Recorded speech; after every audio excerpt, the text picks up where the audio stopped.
Hello and welcome to Art in Focus. My name is Natalie Heath and I'm the Director of Education at South Shore Arts. And joining me tonight is Post-Tribune food and entertainment columnist Phil Potempa. Hi, Phil. Hello. Thank you for joining me tonight. So tonight for the holidays, Phil and I wanted to come together and talk about a topic that, even though not all of us celebrate Christmas, something that we can all come together and agree on is that cooking and baking and creating food for others during our celebrations are something that unites us cross-culturally. So tonight's topic, although based on Christmas traditions, we'll be discussing the ultimate cultural unifier, and I believe that is food. And the joy of giving a homemade treat during our celebrations, I think, is something that all of us can come together and agree that is pretty special. And so even though we're talking about traditional Christmas cookies tonight, we're going to talk a lot about sweets from other countries during other celebrations as well. And we're going to go back to the idea of Santa Claus, which I have the picture, the Norman Rockwell illustration here that I think is pretty sweet. And I actually, for this presentation, learned the history behind giving Christmas cookies to Santa. Phil, did you know the origins of that story? I do not. I don't know. So the story goes, my understanding is that during the Great Depression, parents, even though they were kind of not of means, at Christmas time, they would still have the practice and have their children get into the practice of gift giving and setting those treats out, however meager those treats might have been for Santa Claus. Cooking and baking for others creates a community of sensibility and feeling. It's a cross-cultural sentiment and it celebrates feelings in the heart. And for past Art and Focus lectures, we've talked a lot about cultural unifiers in art, different traditions, and something that really stuck with me from my first Art and Focus on was the defining characteristic of what is culture, and it's things that are made with human hands. And I love that. That's absolutely resonated with me from the beginning of Art and Focus on that. That's something that's a continuing theme throughout. And what better to make with human hands than delicious sweets? And in this lecture as well, moving on to the next slide, one of the Oh, do you have your cookie cutters ready? Do you have your cookie cutters? Ah, So Phil and I, not only have we bonded over the idea of the importance of not only cooking as a community, but baking and caring for communities through food and celebration, we got to talk a little bit about our kitschy love for cookie cutters. And I love being able to present for Art and Focus because I can just have this stuff sitting on the side. But before we get to cookie cutters, I'm going to tell you a little story about what I think the history of the cookie cutter is. Okay. And so this is all through my discovery over the last couple weeks. And I believe it started with this guy here called the Yule goat. For people who travel to Sweden every year now, you'll even see through towns these 40-foot statues of these giant hay goats. And do we all know what Yule means? It's a just old world word. Say that 10 times fast. World word for Christmas. And so the belief is with the Swedish custom of the Yule goat, there's a couple things. They believe that the Yule goat was kind of this mystical feature based on the god Thor, who used to ride his chariot across the sky, drawn by two goats whose beating feet and their hooves would make the thunder. And so here's my theory. Because he was the god of thunder, thunder creates rain that supplements the harvest, which would be where during the harvest, during Christmas season, that's why they had the hay. Now, bear with me here. This is a crazy idea. They started to create cookies in shapes of goats. That was where they originated in Germany and in Sweden. That's where the cookie cutters began. And a lot of the early shapes were pretty simple too, like hearts and things in nature, but they started with the shape of the goat. And it wasn't until about 1850, until like the early 19 teens, that's when they started to do, people could order cookie cutters, which began made of tin, and now they're made of plastic. And so it's kind of an interesting story of how that kind of theory made it here. Well, it's interesting. That's why we are kind of the perfect balance here. Growing up, we did less cookie cutters, and what we did is my mom loved using this contraption, which is a spritz cookie. Basically, it's a cookie press. So you put in all these different little panels down at the bottom, and then you put the dough in, which is just a simple dough, butter flour, and then you press, and it makes the design that we have here. So it's a little bit similar, but it's less of the rolling, which I know is your thing. Less rolling, and it's just using this vintage contraption, which we still use. So this is probably 1960s circa, and it still works great today. So is it kind of, and I'm kind of drawing from my miniature work where I create things out of polymer clay. Is it almost kind of like a stamp, like you ball it up, put it in, make a press, like a moon cake? It is, and it's interesting. You go through this tour of all these different types of the presses, and it's just called a cookie press. Mhm. There's a cross, there is a pinwheel, first Christmas tree is another one here. The star, which is what my mom would use then to make it as, a wreath. You could draw that form. Yeah. Camel. We've got clover here. We've got poinsettia, butterfly. And this could well be the goat. I think this is the goat, Natalie. Isn't So that I think it strange? might be. You're going to start seeing this everywhere. My beautiful, wonderful Yeah. mother-in-law and my father-in-law, who is from Sweden, she would bring us ornaments every year, and this is one, and I never really knew the story. So here's the second part to the Yule goat. In Sweden also, part of the Yule goat tradition is that he's almost a prank. And the tradition of the Yule goat, they thought he was this invisible character who oddly enough morphed into a Santa Claus character that was half goat, half man. I digress. That's way too much for me tonight. So the idea was that the Yule goat would show up and he would decide whether or not you have prepared your house festively enough for the holiday. And if you did, he brought you treats. And if he didn't, he'd play a prank on you. And so my understanding in my reading over the last couple of weeks is not only would people create these little Yule goats, and sort of when they would go visiting during the holidays, they would sort of slip this into something in their house, hide it. And so when the person found it, they'd find the goat and have to pass it on to the next person next year. And so it was a funny story, but I say all this because this will start us on our lecture tonight, this kind of like ongoing theme of the holiday tradition of visiting and taking baked goods, because this is kind of where I think that started. And the whole prank thing is just super fun. But before we go to the next slide, I'll show you a few of my cookie cutters. My grandma, big time stars. That was a big one. You've got the traditional tree. But this is where it gets a little odd. Anybody ever have the traditional holiday moose? No, just me. In the chat, I see Ann Dozel, who's also a part of our Yes. event tonight, is one of the folks that's joining us. She says here in the chat that their household also had one of these cookie presses. So it's not just us that had this, what looks like a medieval torture device. I'm telling you, it makes a delicious butter cookie, and they're very light. So I bet Ann Dozel will attest to that too. That's a great way to segue into the next slide, as we're going to talk about medieval devices for cookies and gingerbread presses. So where it wasn't like a mill where you pressed it down kind of in this style, it had the people would carve these out of wood, and they still do this. Now I've seen some really intricate ones with like pinwheels and water wheels. But the ones here, I think, are actually they're made of metal. But the idea behind gingerbread being one of the most old age cookie recipes. Monks, I think, had access to nutmeg, cloves, and cinnamon, and there was something kind of special about that. And then also you get into the idea of food preservation and the specialness of having that fresh fruit during the winter time and the cold months. I think Mhm. all of that together kind of adds to the specialness. And the reason that we've got Elizabeth the First up here is that she is believed to be the first one to create cookies in the likenesses of her guests that she would have at her parties. And so that's kind of a cool little tidbit too. Plus she's a snappy dresser.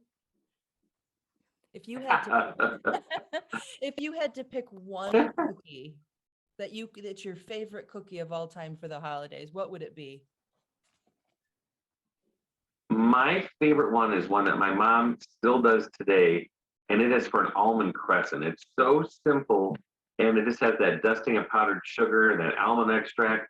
But again, they're so light and delicate. And you put them in an airtight container. Now you know this as well. It's a cookie that seems to be able to last and last.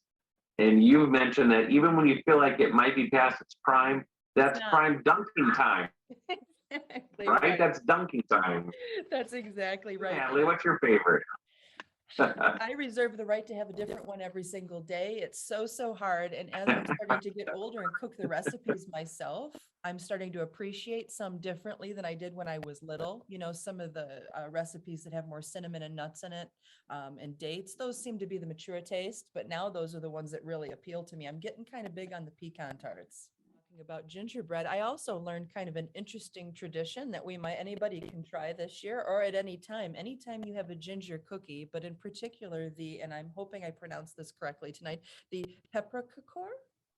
I think I said it rightly this time. This time. Anyway, ginger snaps, any kind of ginger crispy cookie, you put it in the palm of your hand, and you're supposed to tap it with your forefinger and your thumb and break it. And if it breaks in 3, you get a wish.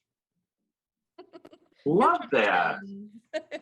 New traditions. I love that. I mean, it's a new old tradition. I absolutely love that. Yeah, and you could I don't think you could do that with soft gingerbread, but even just like your gingerbread man, you could do that and make Yeah. a little wish. Mhm. So this right here, I wanted to talk a little bit too about just other celebrations from around the world and other cultures that have some really sinfully delicious looking baked goods, and also just kind of the similarity in the ingredients in some of these. Like, for example, the Mexican wedding cookies over here on the far right.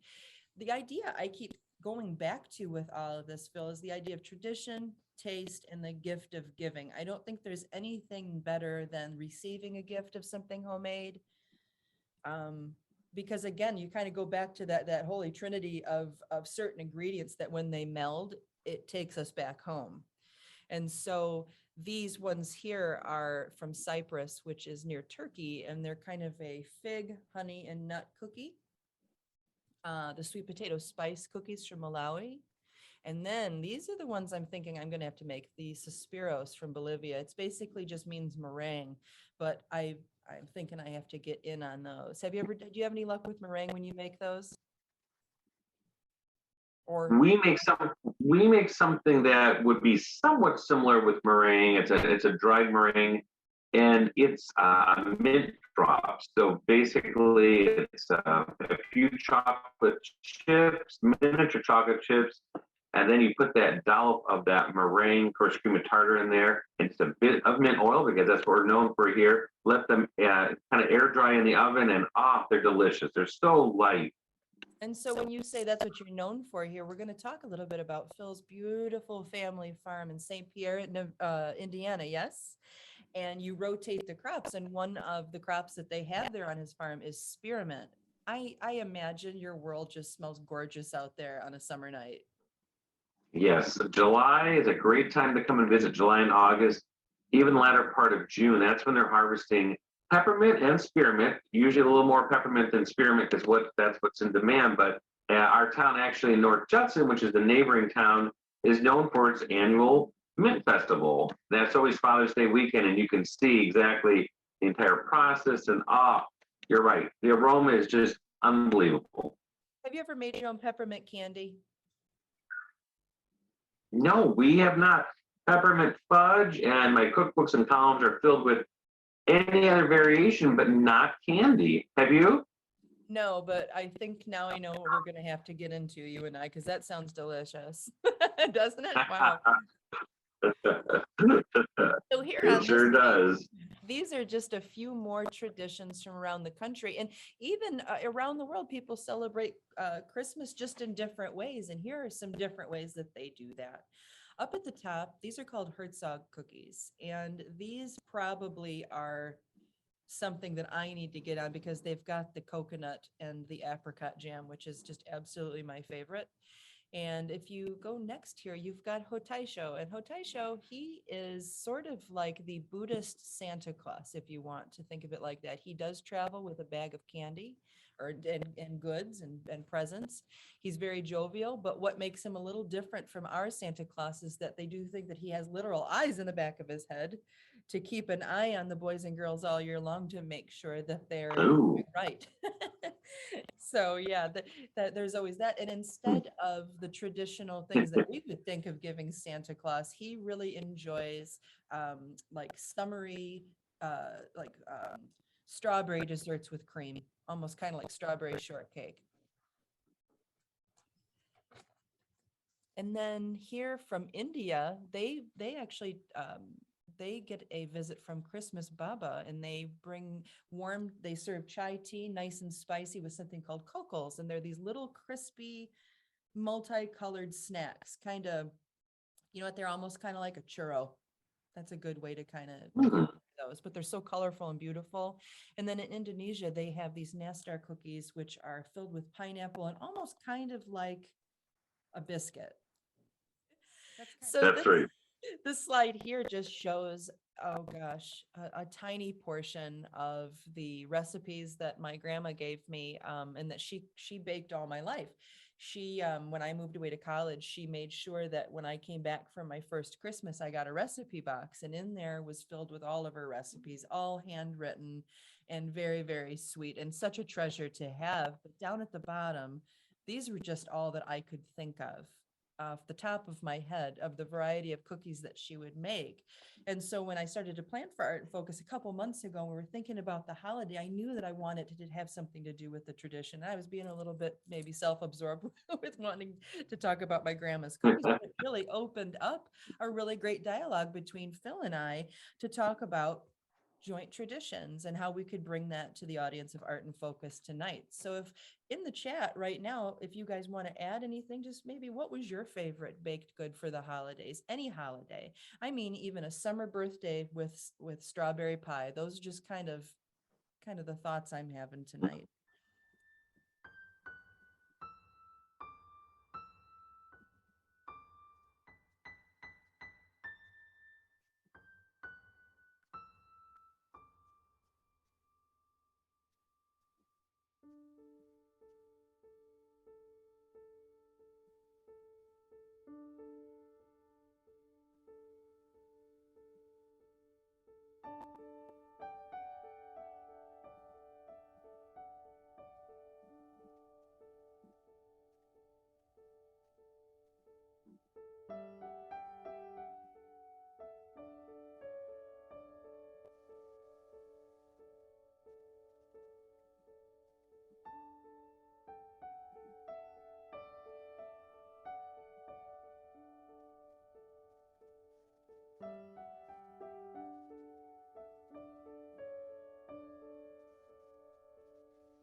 Welcome back, everybody. So that little video there, I wanted to share that with you because it shows two different ways I make cookies, one in polymer miniature and then one in the kinds you can eat. And there were actually little miniatures of the type you can eat in there too, using all of my 1/12 scale type style doll miniature tools. And so this little picture here in front of you, I found and have kept it on my Christmas tree for the last couple of years, because what this is a picture of myself and my cousin Erin, I'm going to say in probably 1988. And this is part of the production line that my grandma had so meticulously put out in front of us. She would make all the sugar cookies. She'd save some that she would frost herself and give those out. But the ones that the kids would frost, we would keep those. And she would mix the icing and have everything curated with the sprinkles. And we were just in from being exhausted outside, and now we're getting pumped full of sugar here in this picture. And the look on my face is one that I can only imagine my cousin Erin was committing a cardinal sin here of mixing the frostings. I know it. I could just tell by the look on my face.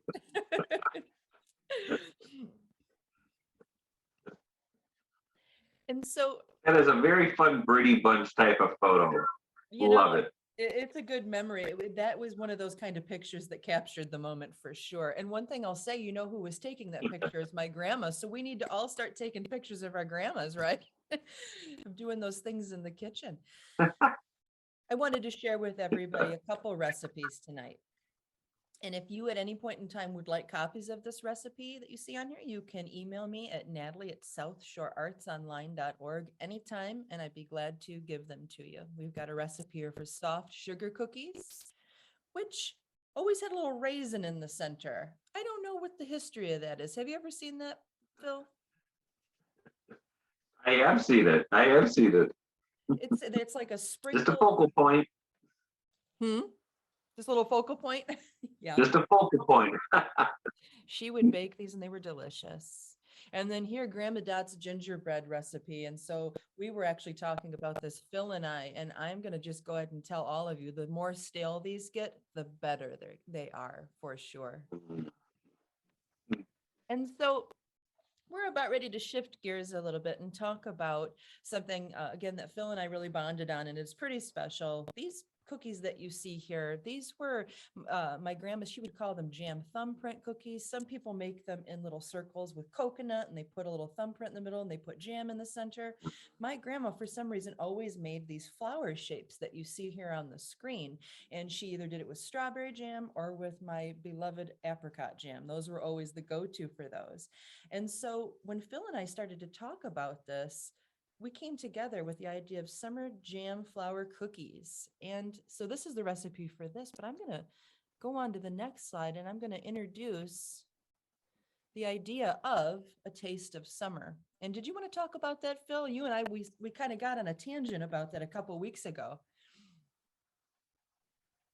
Yeah. It's an opportunity again that you are giving something that has been created. And I'm going to do a quick shout out commercial here. And I know so many folks know this already, but it's the reason that we love our South Shore Arts gift shop, Natalie, with all those wonderful artisans that are making things that they're producing and selling, and one of a kind, unique. And that's what happens with what we grow and we create in our summer. And to be able to then have that to enjoy, throughout the year, throughout the calendar.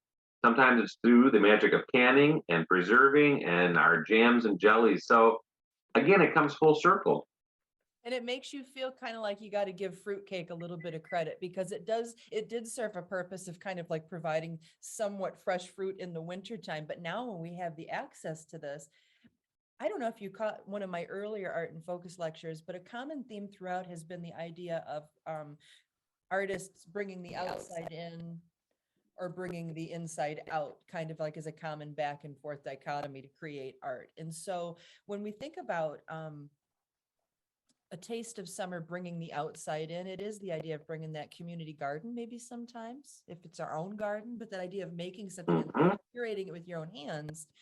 And how special is that summer flavor in the middle of winter? And we were talking, Phil and I, and he and I didn't even realize this. I pick my rhubarb in June and July and bring it in, and December time I bring that out, and it is super, super delicious.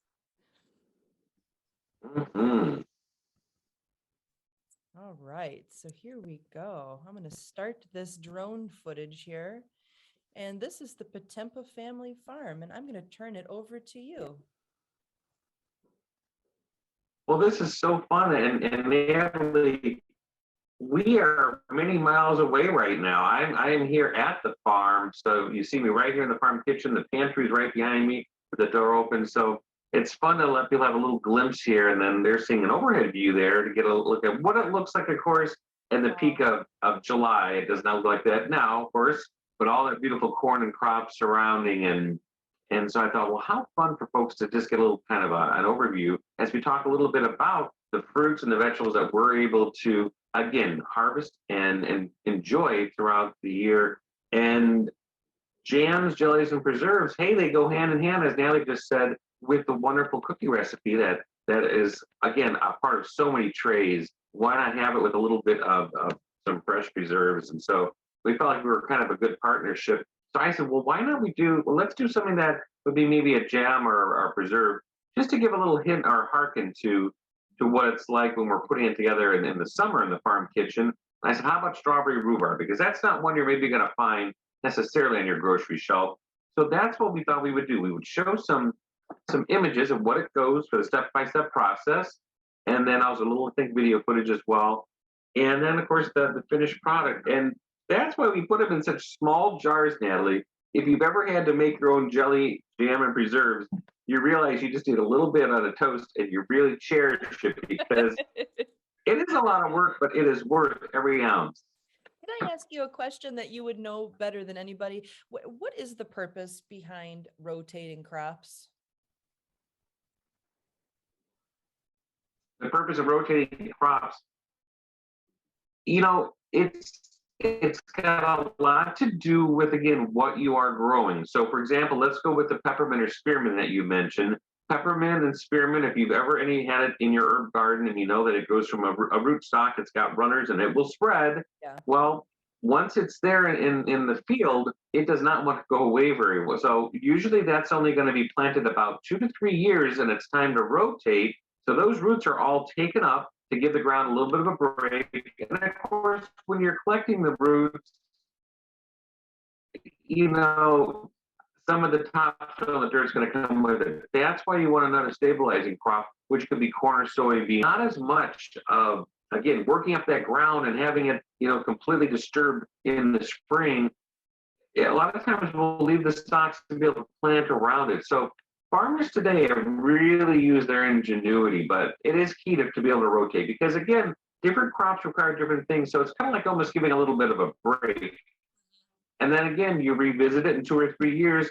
And of course, we all know it depends on what is supply and demand. So there wouldn't be any reason to put a whole bunch of soybeans out if the soybean prices weren't doing well, or mint oil prices, or corn, which would be another reason to rotate. All these things that we don't realize go into putting the food on our table, and so worthy to mention. Mm-hmm. So this next slide here shows the process of making homemade jam. Tell me all about it. Okay, so here we are. These are images that I captured and grabbed with my phone to share. So let's just kind of take you step by step and just give you kind of a little quick tutorial. You're gonna, let's say, do the strawberry rhubarb. So of course, the key to this is, and people will often will kid me and say, wait a minute, we've got plans. Aren't you gonna come with this friends or family to do this or do that?